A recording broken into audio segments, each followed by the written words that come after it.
Assalamu alaikum. With the blessed month of Ramadan coming in less than 2 weeks, it's time for us to start preparing ourselves spiritually, mentally, and physically. These are 5 things I do from now to prepare for Ramadan. Number 1, set goals and make a plan. Figure out what goals you want to accomplish throughout this month and make a plan on how you can reach these goals.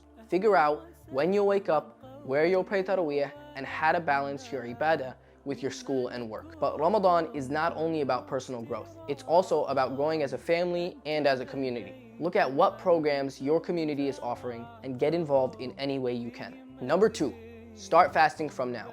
The Prophet ﷺ would increase his fasting in the month of Sha'ban.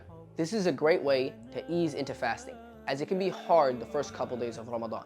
Try fasting on Mondays and Thursdays, and if you're up for it, try to hit the gym while you're fasting to see how it feels. Number 3, reducing bad habits. Don't wait for Ramadan to start to cut out bad habits.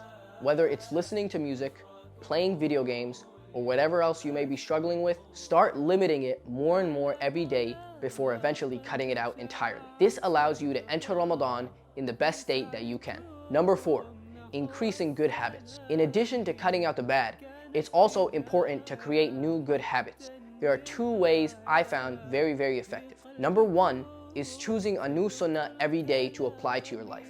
This could be praying your sunnahs, learning and saying the du'as for everyday things, or other good habits. And number 2 is increasing your sadaqah in both frequency and amount.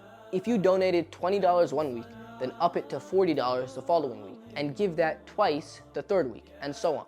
Applying these habits and others like them will make sure you enter Ramadan with a running head start.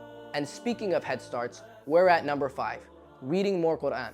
Ramadan is the month of the Quran, so it's important to read as much as you can and try to finish it at least once in the month. To do that, you will need to read around 20 pages a day. My favorite way to achieve this is to read 4 pages after each prayer.